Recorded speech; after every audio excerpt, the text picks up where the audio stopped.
Assalamualaikum warahmatullahi wabarakatuh. Berjumpa kembali dengan saya Kang Restu. Apa kabar semuanya? Semoga kalian sehat, baik dan tentunya dimudahkan segala urusannya oleh Tuhan Yang Maha Esa. Amin. Seperti biasa, Kang Restu akan menceritakan sebuah kisah yang berjudul Ingin Pulang. Cerita ini ditulis oleh Doni Permana. Dan bagi kalian yang ingin membaca, silakan bisa mengunjungi akun Facebooknya. Dan sebelum masuk ke ceritanya, bagi kalian yang belum subscribe, klik tombol subscribe-nya dan klik lonceng notifikasinya agar saya semakin semangat dan kalian tidak ketinggalan cerita terbaru dari channel ini. Oke, langsung saja tanpa berlama-lama lagi. Ini dia ceritanya.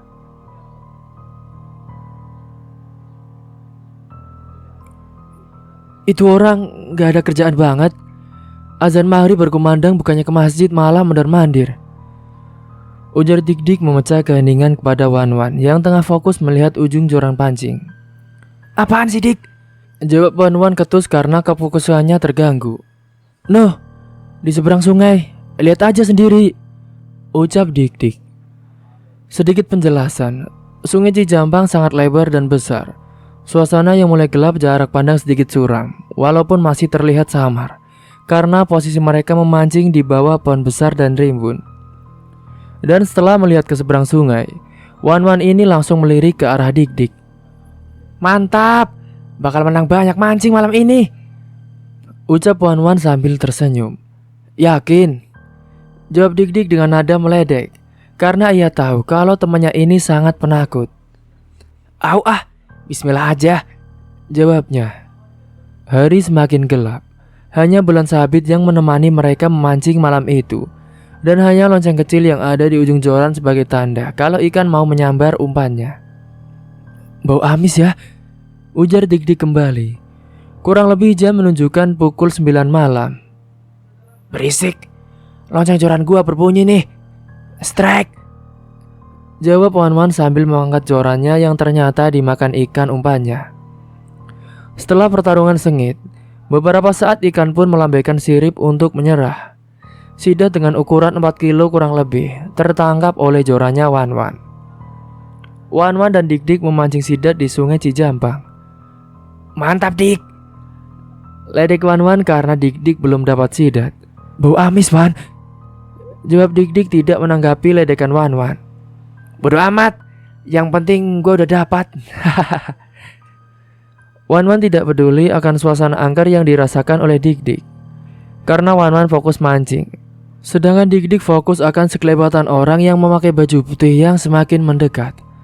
Awalnya disangka orang biasa saat suasana masih terang, tapi semakin malam, orang tersebut mondar-mandirnya di atas air dan semakin mendekat. Saya gak ganggu, pergi. Dik-Dik pun bicara sendiri. Dia bicara tersebut karena bayangan itu semakin mendekat. Apaan sih? Jawab Dik-Dik. Dan selang beberapa saat, lonceng kecil tanda umpan disambar ikan. Langsung saja Wan-Wan mengangkat jorannya. Dapat lagi, Dik, teriak Wan-Wan. Tarikan ikan sangat sengit membuat Wan-Wan kewalahan. Hampir 10 menit ikan terus melawan dan akhirnya menyerah. Tapi bukannya ikan yang naik, melainkan kepala manusia. Mayat! Teriak Wan-Wan berdiri. Dia pun langsung berlari meninggalkan Dik-Dik. Wan, jangan lari! Teriak dan jawaban Dik-Dik sambil mengejar Wan-Wan. Padahal mereka berdua sudah berumur, harusnya bisa menahan rasa takut. Tapi apalah daya, penampakan yang harusnya ikan malah jadi mayat, yang membuat Wan-Wan lari tunggang langgang. Dan Dik-Dik pun ikut menyusur berlari takut Wan-Wan kenapa-kenapa. Wan, hei, jangan lari! Ingat kita di mana? Teriak Dik-Dik. Karena posisi mereka memancing cukup jauh dari pemukiman penduduk dan harus melewati tebing yang curam, kebun dan juga pesawahan. Namun Wan-Wan tidak memperdulikan teriakan Dik-Dik, dia pun terus berlari. Terabas sajalah. Mungkin itu yang ada di pikirannya Wan-Wan. Padahal Dik-Dik lari ngejar Wan-Wan hati-hati, tapi yang harusnya Wan-Wan yang terjatuh karena lari tidak melihat jalan. Setelah melewati tebing dan masuk ke dalam kebun, Dik-Dik pun terjatuh. Seakan alam mendukung kejadian mereka berdua, dan ingin menertawakannya. Karena di saat mereka berdua berlari, malam yang cukup cerah berubah drastis menjadi gelap gulita, dan hujan pun turun dengan derasnya diikuti kilatan petir yang menyambar seakan menari di atas ketakutan mereka berdua. Suara tubuh Dik-Dik yang terjatuh karena tanah yang licin karena terkena air hujan. Comeback! Comeback! Aing labuan! Tolong! Teriakan lantang Dik-Dik. Mungkin yang disebut sudah jatuh tertimpa tangga adalah hal yang dialami oleh Dik-Dik. Di saat dia terjatuh, terlihat jelas dan samar sosok mayat tersebut mengikutinya. Saat jarak beberapa meter seperti gumpalan asap hitam tebal, seperti bayangan hitam. Tapi saat kilatan petir menerangi malam, gumpalan hitam tersebut berubah menjadi manusia yang sudah meninggal. Badan besar karena kembung, mungkin karena tenggelam, dan beberapa organ tubuh yang hilang. Mata tinggal satu, kaki maupun tangan. Perut yang berlubang membuat jantung Dik-Dik berdebar kencang. Astagfirullahaladzim, ucap Dik-Dik sambil ngesot mundur secara perlahan. Ucapan doa yang tak berujung terus terlontar dari bibir Dik-Dik, dan tak ada doa yang tamat ia bacakan. Dik, aing comeback. Kamu di mana? Teriakan Wan-Wan mencari Dik-Dik. Wan-Wan pun melawan ketakutannya demi sahabat karibnya. Aku di sini, Wan. Jawaban Dik-Dik seakan menyerah karena keadaan sambil melambaikan tangan. Dik-Dik, Wan-Wan. Teriakan dan jawaban mereka berdua saling bersahutan. Namun saat jarak beberapa meter kepada Dik-Dik, kilatan petir kembali menyambar yang membuat alam beberapa detik menjadi terang. Allahu Akbar, astagfirullahaladzim, teriakan Wan-Wan sambil memutar kembali tubuhnya. Dia pun lanjut berlari meninggalkan Dik-Dik karena dia melihat sosok yang berdiri 1 meter jaraknya dari Dik-Dik. Si Ajik malah lari. Bahasa kasar yang sulit dimengerti keluar dari bibir Dik-Dik terus menerus. Kemudian dia melawan rasa sakitnya untuk bangun dan berlari kembali. Dan karma instan pun terjadi. Kini giliran Wan-Wan yang terjatuh karena terpleset. Aduh! Suara Wan-Wan terjatuh dan sulit bangun karena kakinya terkilir, seakan mau balas dendam. Saat posisi Wan-Wan terjatuh tersusul oleh Dik-Dik, hanya lirikan mesra yang ia berikan hanya menoleh dan lanjut berlari. Dik, jangan tinggalkan aku! Teriakan Wan-Wan keras dan memelas. Suara dehaman yang cukup bergema terdengar jelas setelah Dik-Dik melewatinya. Kilatan petir pun kembali menerangi alam walau beberapa detik, dan sosok tersebut kini berdiri tepat di hadapan Wan-Wan. Ampun, ampun, tolong! Teriakan ampun dari Wan-Wan tidak digubris oleh sosok tersebut, dan alam pun seakan ingin terus menertawakan keadaan Wan-Wan yang semakin terkapar karena ketakutan. Kilatan petir terus menerus menari, yang membuat gelapnya malam menjadi terang, walaupun hanya sejenak, membuat sosok tersebut semakin jelas terlihat. Wan-Wan hanya bisa ngesot mundur, dia tidak bisa berdiri dikarenakan kakinya terkilir. Tolong! Tolong! Ampun! Teriakan Wan-Wan tiada henti hingga tak terdengar lagi oleh Dik-Dik yang semakin cepat berlari meninggalkan sahabat karibnya. Meskipun kesal dan marah karena perilaku Wan-Wan, namun dalam hatinya merasa gundah, takut sahabat karibnya kenapa-napa. Dan singkat cerita, Dik-Dik sampai di rumah salah satu penduduk. Dia pun langsung menggedor pintu rumahnya. Permisi, tolong. Ketukan pintu yang cukup keras membuat orang rumah kaget karena waktu itu jam menunjukkan tengah malam. Jangan dibuka, Pak. Ibu takut, bisik istri kepada suami di atas ranjang yang terbangun. Kasihan. Itu yang ngetok pintu. Minta tolong, jawab suami. Tapi, Pak, suaranya gak dikenal. Jangan-jangan itu yang tadi, Pak, jawab sang istri. Kamu ini, jelas-jelas itu suara manusia. Namun istri merangkul tangan suaminya. Jangan, Pak, ibu takut. Lepasin, Bu, Bapak mau bukain pintu, ucap suami sambil melepaskan tangan istrinya. Adu argumen suami istri tersebut terjadi dikarenakan siangnya sang bapak menemukan mayat di sungai saat menjala ikan.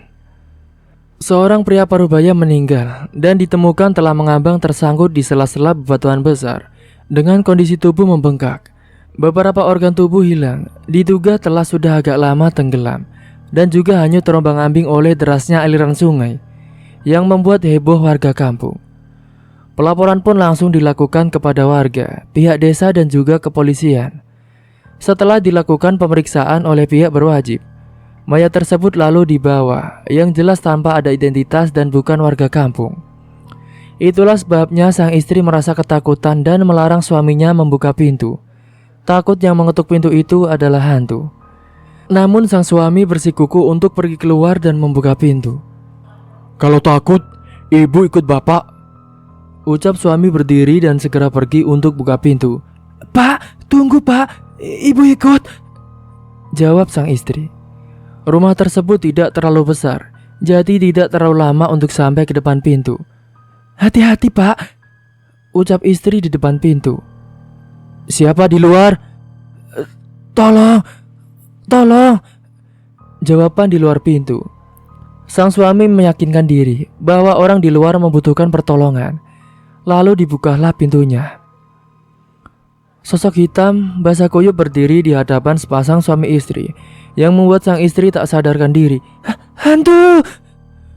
Ucapan istri sebelum tak sadarkan diri.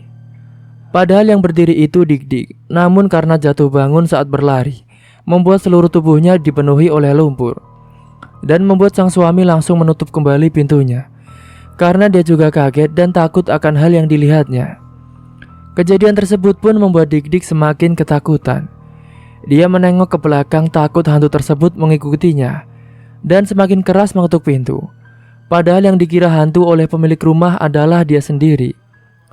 Buka pak, tolong, ada hantu, teriak Dik-Dik terus menerus. Sang suami menguatkan hati dan penasaran sebenarnya siapa yang di luar. Masa iya? Hantu terus menerus menggedor pintu, terus minta tolong, sambil menangis pula, bisik suami dalam hati penasaran. Setelah menggendong istrinya ke kamar yang tak sadarkan diri.